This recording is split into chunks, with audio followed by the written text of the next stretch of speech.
70. Hello, hello sir. Myself Pradeep. We are discussing about confession caused by inducement, threat, and promise when irrelevant in criminal proceeding. Under Indian Evidence Act 1872, Section 24 of Indian Evidence Act state that confession caused by inducement, threat, and promises when irrelevant in criminal proceeding. Uh, Under Section 24, the principle of Section 24 of Indian Evidence Act 1872 state that person no person will voluntarily make a statement which is against his interest unless it is true. When any person who is accused, when a person is accused, accept or give a statement under any influence, inducement, promises must be come from any voluntary authority. Discussing about the confession of section 24, if a principle under section 24 is that no person will no person will voluntarily make a statement which is against the interest unless it is true. Okay, when any person who is accused when any person who is accused accept or confess under any influence of the officer or authority, it is irrelevant in criminal proceeding. When for a crime and the court when a person truly confess for a crime and court found accused guilty of the crime and he confessed without any inducement, it is acceptable. In that matter, when a person truly concept without any fear, without any inducement, without any promise of the authority, he confess himself, this is truly acceptable in the proceeding. Statement given by the accused before a magistrate or any judicial authority is a judicial confession. When a person confess in front of the judicial authority or any judicial body, it is relevant in proceeding. Okay, in that matter, if the person confess in front of police custody, it is not relevant in criminal proceeding. It is irrelevant in criminal proceeding. The person is giving a statement. Any person who is accused given any statement under influence or any temptation of any authority, clerk, it is totally irrelevant. Simply we can guess when a person make a confession, if he is not guilty of his work, the person confess or it made confession, it made when accused really guilty in her own mind. When an accused person confess, if he is guilty of his own mind, when accused found he done very wrong, when accused feel that he done very wrong, and when a person give a statement that he fought for the truth, if any person fought or fighting for the truth or for the welfare of the society, he person confess in front of magistrate that he done the wrong. In these circumstances, a person confess and a person going and that confessed person accept what he had done without fear, this confess is admissible in, and this is in the court or in front of magistrate, police constable, officer, any officer or prisoner. Straightly, the confession is irrelevant given by the accused under any influence. This is all about, this is given in section 24. This is irrelevant in front of the magistrate. Magistrate does not consider the statement which is given, by the police officer in front of. The next section of Indian Evidence Act about confession is section 25, confession to the police officer not to be proved. When a accused person get custody and he is under police officer in police station, and at that or in that situation, police officer or due to any circumstances, accused person confess to the police officer, it is not relevant. Under section 24, we are discussing no confession made to the police officer. Any confession made in police custody to the police officer shall not be proved against the person who is accused in front of court or in front of magistrate in any offences. In that case, if a person accept his crime done in front of police officer, this is a confession given by the accused in front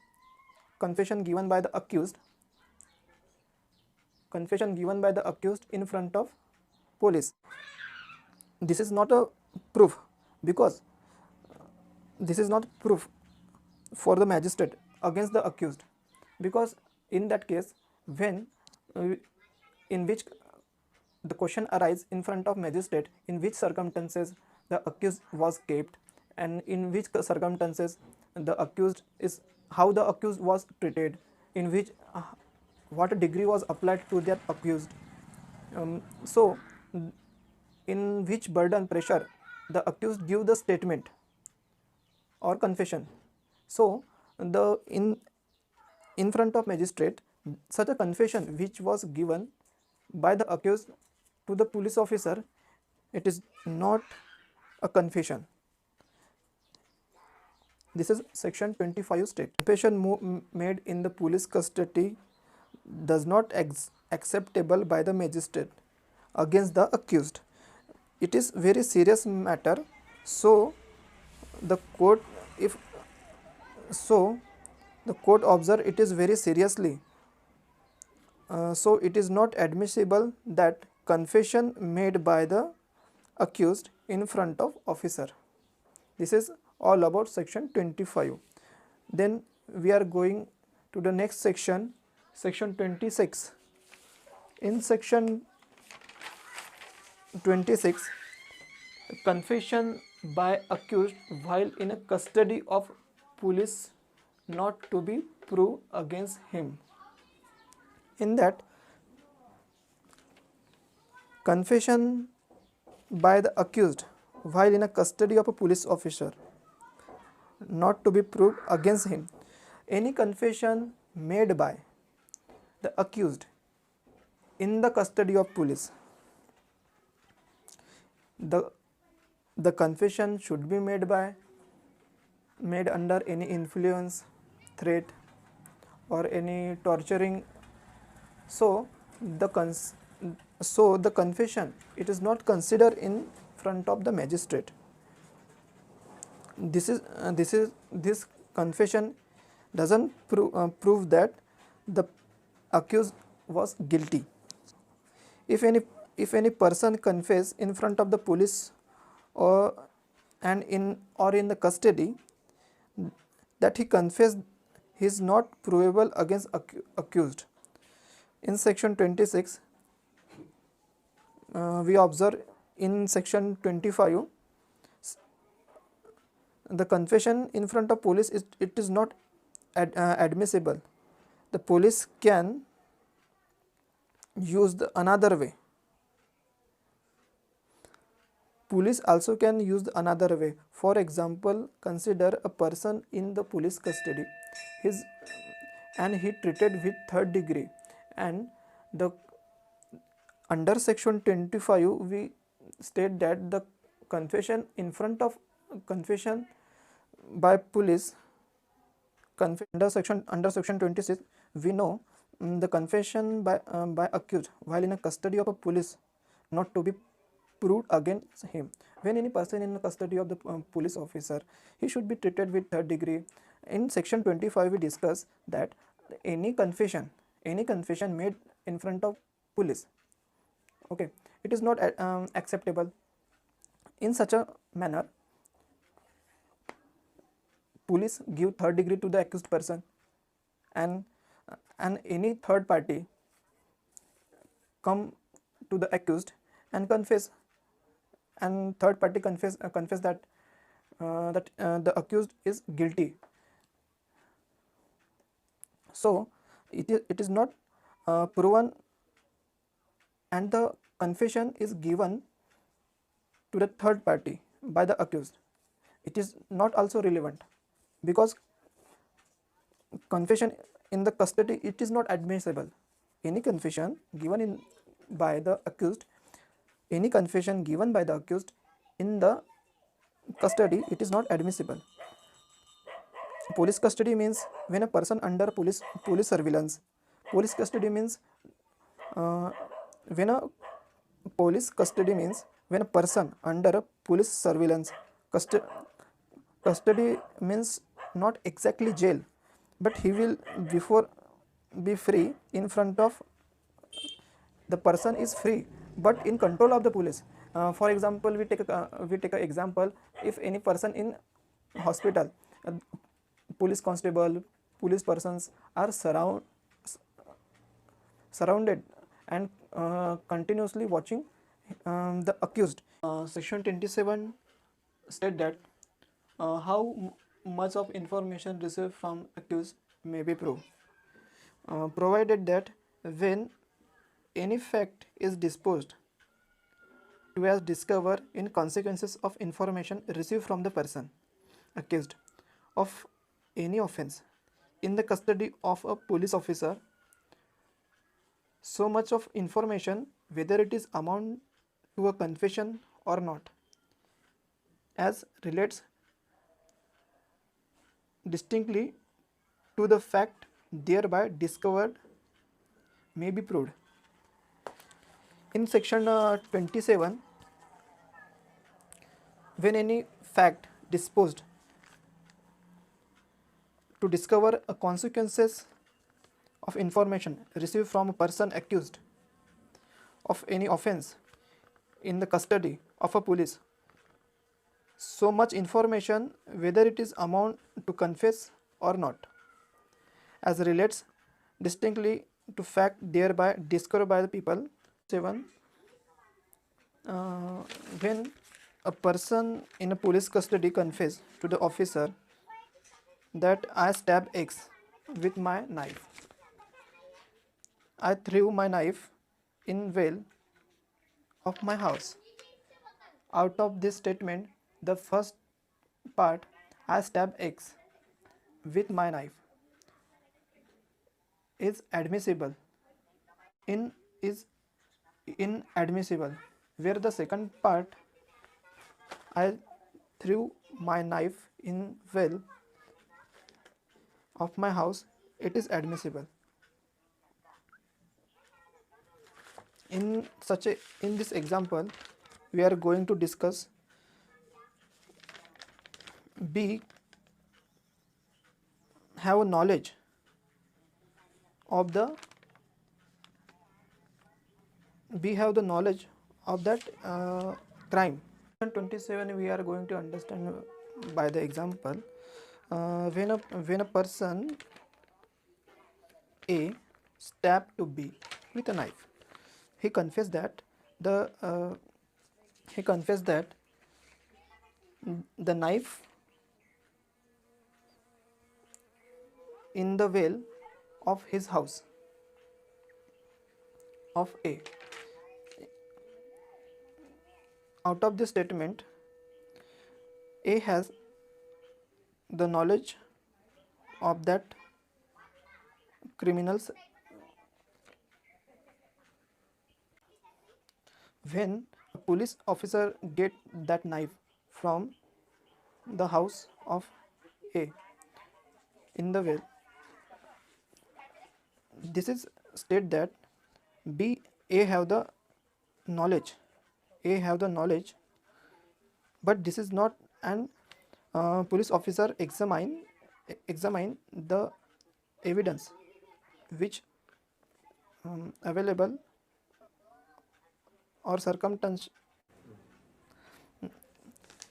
the knife by which A stabbed B through in the well of A's house. Then police get that knife and examine that blood of B is available on this knife. Okay, in this example, we get a proof that A have the sufficient knowledge that B killed by this knife, but this is not proof that A is accused. This is given under section 26. Section 28 confession made after removal of impression caused by inducement, threat or promise relevant. If such a confession as if referred to in section 24, what section 24 referred that the any confession made under influence, threat, it is not considerable and it is not acceptable, and it is irrelevant in criminal proceeding. Section 24, in such a confession a section in if such a confession as referred to the section 24 is made after impression, custody by such a inducement, threat or a promise has, in the opinion of a court, been fully removed in relevant is section 29, confession otherwise relevant not to become irrelevant because of promise of secrecy.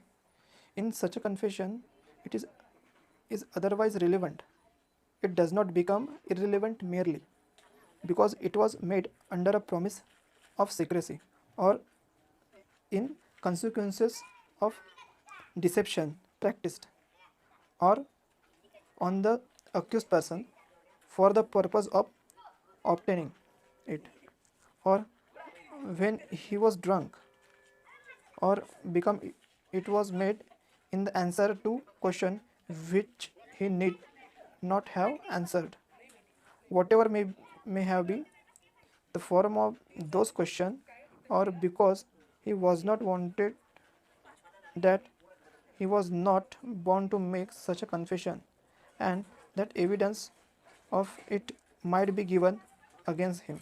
The confession, when any person, it is not in a he is not in his original sense, he is drunk or drunk, or during the irritation, during his mental unbalancedness, the confession is made, it is not relevant. 30 of Indian Evidence Act, consideration of proved confession affecting person, making it and other jointly under a trial for the same offense. This state that when more person than one are being tried jointly for a same offense, and a confession made by one of such a person affecting himself and some other of such a person is proved, The court may take into consideration of such a confession as against such a other person as well as against the person who marked such a confession. We understand, we take such a illustration about that of section 30. A and B are jointly tried for the murder of C. It is proved that A said B and I murder C. In the court may consider effect of this confession against B. In that illustration, A said, A confessed that he murdered, and A and B, they jointly done that crime. So this confession is also used against the B. We are shortly know about confession. In the confession, the confession is a very valuable piece of the evidence. The confession reduce the workload of the court and lengthy procedure, but at the same time, a principle of the natural justice must be followed during the confession. There must be two conditions should be satisfied by the court. The accused must give the confession voluntary. The confession should be given voluntary by the accused. Okay. No, the confession should not be given under influence pressure of any officer. The fact of the confession of the material relevant fact of the prosecution must be coincide and as a truth. The confession, in the confession, the material which is relevant to the fact and coincide with the truth. In this way, if the court found that the accused give the confession, if the court found that the accused give the confession by under influence, threat, or coercion, the confession must be inadmissible. It is irrelevant in the court if the fact of the information and the relevant fact are inconsistent with each other. There also the confession given by the accused must be inadmissible. In this way, I try to conclude the confession. Thank you.